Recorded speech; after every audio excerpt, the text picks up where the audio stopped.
നന്നുൻ്റെ പപ്പ ദുബായിൽ നിന്ന് നാട്ടിലെത്തിയിട്ടുണ്ട്. ഞങ്ങൾ ഈ വൈകുന്നേരം പോകുന്നത് ചേട്ടൻ്റെ കുടുംബക്ഷേത്രമായ കൊല്ലം ഭരണിക്കാവ് ക്ഷേത്രത്തിലേക്കാണ്. ദീപാരാധന കണ്ടു തൊഴാനുള്ള സമയം അനുസരിച്ചിട്ടാണ് ഞങ്ങൾ വീട്ടിൽ നിന്ന് ഇറങ്ങിയത്. റോഡിൽ നല്ല തിരക്കുണ്ടായിട്ടും ഞങ്ങൾ ഉദ്ദേശിച്ച സമയത്ത് 6:30 ഞങ്ങൾ അമ്പലത്തിലേക്ക് എത്തി. ചേട്ടൻ്റെ അമ്മയുടെ നാട്ടിലെ അമ്പലമാണിത്. നന്നുന് 6 മാസം പ്രായമുള്ളപ്പോൾ അമ്മയോടൊപ്പമാണ് ഞങ്ങൾ ലാസ്റ്റ് ടൈം ഈ അമ്പലത്തിൽ വരുന്നത്. ദീപാരാധന കണ്ട് തൊഴുതിറങ്ങിയപ്പോൾ അമ്പലത്തിൽ നിന്ന് കിട്ടിയ പ്രസാദമാണ് ഈ കടല.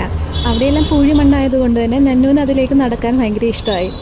ഭരണിക്കാവ് അമ്പലത്തിലെ ഉത്സവം വളരെ പ്രസിദ്ധമാണ്.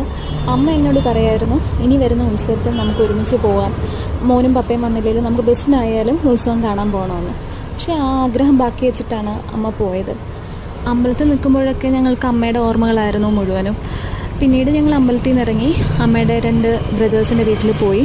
ശേഷം ഞങ്ങൾ പുറത്തുനിന്ന് ഫുഡ് കഴിച്ചിട്ട് വീട്ടിലേക്ക് മടങ്ങി. ഈ വീഡിയോ ഇഷ്ടപ്പെട്ടെങ്കിൽ please do like, share and subscribe my YouTube channel. Thank you.